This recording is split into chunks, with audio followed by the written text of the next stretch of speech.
تہذیبی عروج و زوال کی داستان کہتی گندھارا تہذیب کی وادی ٹیکسلا پاکستان کے وفاقی دارالحکومت اسلام آباد سے محض 40 کلومیٹر کے فاصلے پر واقع ہے۔ کئی سلطنتوں، مذاہب، ثقافتوں اور تہذیبوں کا دارالحکومت ٹیکسلا اپنے اندر ان گنت اور انمول راز چھپائے ہوئے ہے۔ خزانوں کے متلاشی آج بھی یہاں قسمت آزمائی کرتے ہیں۔ وقت کا دھارا اتنا تیز ہے کہ بہتا چلا جاتا ہے اور بیتے کل سے کچھ سیکھنے ہی نہیں دیتا۔ ٹیکسلا میں جا بجا بکھرے انمول تاریخی آثار تقاضا کرتے ہیں کہ زمانے کا سینہ اتنا کشادہ تو ہو جو انہیں محفوظ کر لے۔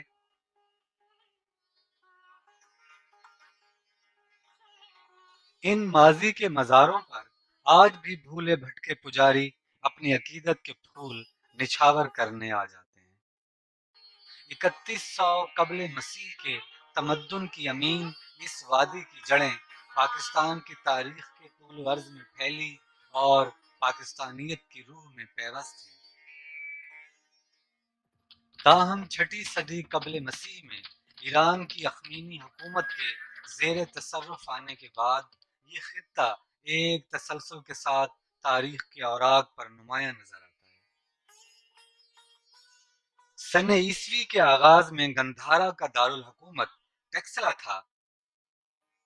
اس سرسبز و شاداب خطے کی خوشحالی کا ڈنکا سارے جہان میں بجتا تھا۔ مشرق بعید، وسطی ایشیا، ایشیائے کوچک اور ہندوستان کے دور افتادہ علاقوں سے سینکڑوں طلباء علم کی پیاس بجھانے یہاں کی جامعات کا رخ کرتے۔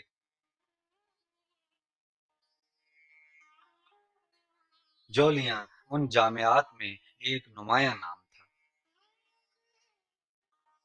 یہاں کی مضبوط تہذیبی اور علمی روایت تمدن انسانی کی آبیاری کر رہی تھی اور دنیا کی بڑی قوتیں اسے للچائی نظروں سے دیکھتی تھیں۔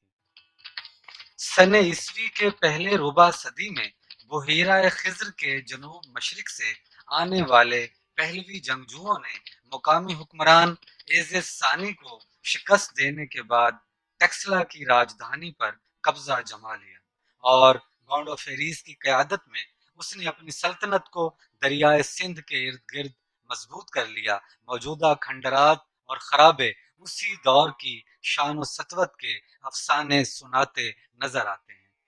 جنڈیال کا مندر بر صغیر ہند و پاک میں اپنی نوعیت کے اعتبار سے ایک منفرد اور پرشکوہ عمارت ہے۔ اس کا تعمیراتی دور پہلی صدی قبل مسیح تا پہلی صدی عیسوی کے وسط تک محیط ہے۔ جنڈیال کے مندر میں دیوار کے درمیان ہوا اور روشنی کے لیے برابر وقفوں سے کھڑکیاں بنائی گئی ہیں۔ ان کھڑکیوں کے پٹ اب صرف ماضی میں ہی کھلتے ہیں۔ یہ علمی روایت کا تسلسل تھا۔ وقت کے گزرنے کے ساتھ ساتھ مقامی لوگوں کی یادداشتوں پر اسرار چھانے لگا ہے اور تاریخی آثار پر پر اسراریت غالب آنے لگی ہے۔ ایک مستند روایت کے مطابق 40 عیسوی میں حضرت عیسیٰ علیہ السلام کے ایک حواری سینٹ تھوما نے ٹیکسلا کے حکمران گونڈو فیریز سے ملاقات کی اور دینی تعلیمات سے متاثر ہو کر بادشاہ اور اس کے درباریوں نے عیسائی مذہب اختیار کر لیا۔ ٹیکسلا سے متصل آبادی واہ میں سینٹ تھوما کے نام سے منسوب ایک چرچ اب بھی موجود ہے جو ماضی میں آنے والے ہواری کی یاد تازہ کرتا ہے۔ یہاں یہ بات بھی دلچسپی سے خالی نہیں کہ خانپور ڈیم کے شمال مشرق کی جانب سرسبز و شاداب اور فلک بوس پہاڑوں کی وادی میں دریائے ہرو کے کنارے ایک بلند ٹیلے پر بھمالا اسٹوپا تعمیر کیا گیا ہے۔ مختلف مذاہب کا یہ رنگا رنگ گلدستہ دیکھ کر یوں لگتا ہے کہ اس شہر کا رومان امن تھا، جہاں محض محبت کا سکہ چلتا تھا۔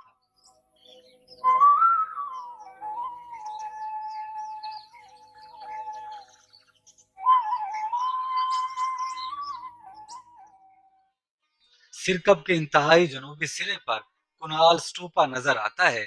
راج کمار کنال کی ایک پردرد کہانی اس اسٹوپا سے منسوب ہے کہ اس کی سوتیلی ماں نے اس کے والد کی طرف سے جعلی حکم نامہ بھیجا کہ کنال کی آنکھیں نکال لی جائیں۔ راج کمار کنال کا آشوا گھوش نامی ماہر چشم سے علاج کرایا گیا۔ جب اس کی بینائی بحال ہو گئی تو اس کی یادگار کے طور پر کنال اسٹوپا کی بنیاد رکھی۔ اس واقعہ کی وجہ سے دور دور سے مریض اپنی آنکھوں کی بیماریوں کے لیے یہاں رجوع کرتے اور شفا یاب ہوتے۔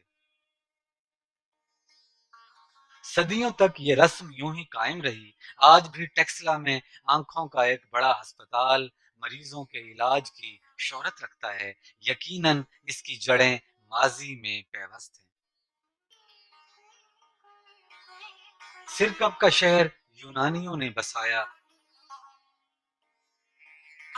یہ جنگجو باختر سے آئے